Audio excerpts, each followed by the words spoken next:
If any man among you seemeth to be wise in this world, let him become a fool, that he may be wise. Hello, welcome. This is Stephen with Pardon My Folly. Today's little episode is going to be on 3 Bible verses. What sparked me to do this today is at work. I've got a co-worker who is in a group chat with his Bible study, and he mentioned flat Earth, and he's been getting persecuted and ridiculed for it. I mean, not even, it's trivial stuff, but still, I hear this all the time. People say, what's the importance? What does it matter? Even if it is flat or round, what does it matter? But how can we say what's important for someone else? And I've heard people say that, it doesn't matter. It's not a salvation issue. And how are you to say that? Flat Earth or knowing the shape of the earth for me wasn't a salvation issue. I already knew there was a creator. I already knew he existed. So it wasn't a salvation issue for me, but that doesn't mean that it won't be a salvation issue for someone else. My salvation issue might not be your salvation issue. Things that bring people to the Creator are different for other people. We're all different. I've watched several videos and heard several kind of testimonies from people saying that when they discovered the shape of the earth, it brought them to the knowledge of a Creator. So it is a salvation issue for some. So I just don't want to really hear that it's not a salvation issue. Who are we to say that anything, not even talking about the shape of the earth, but anything is not a salvation issue, or it is a salvation issue? Let each one of us work those things out. And then even if you read the Bible, the scripture, you can see that it tells us, like here in 1 Thessalonians 5:21, to prove all things and hold fast that which is good. It doesn't say prove some things. It doesn't say prove everything, but prove this, except. No, all things. Test everything. All things. And what is good, stay with that. Hold on to it. Don't let it go.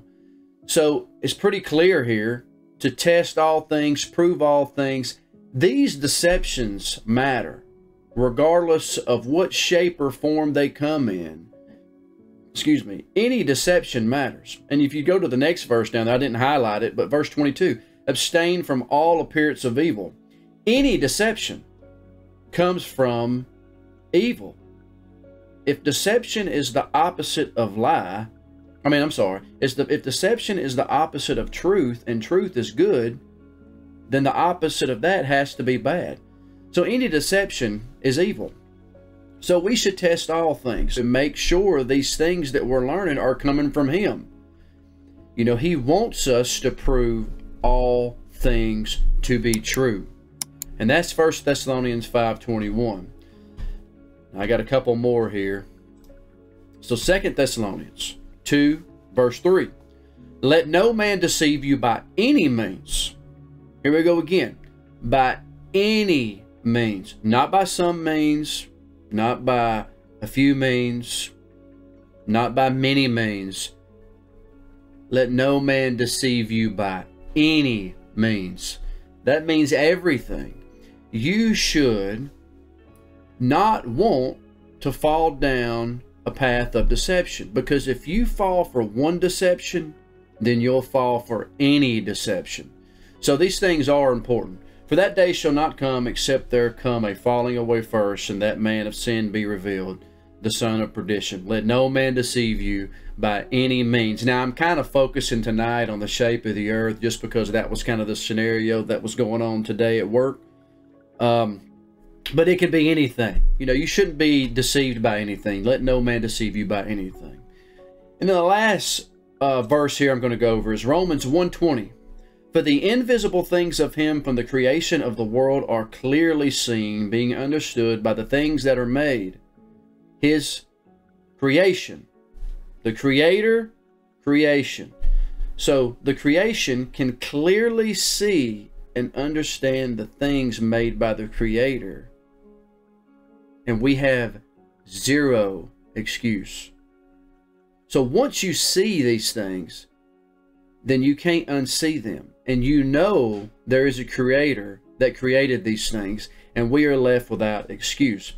Now, we're talking about the earth. So if the Creator created this earth and made it flat and not a globe, then it is very important. Just imagine if your child, your sister, your brother, your friend, your spouse, whatever it may be, if they brought you something that they created, and what if you just acted like it was no big deal, it was nothing, you didn't care about it, it didn't have any effect on your life? That would hurt them. You know, and we should be excited about those things. And I don't know about you, but I'm excited about the Creator's creation. Any creation that the Creator has created, those things excite me.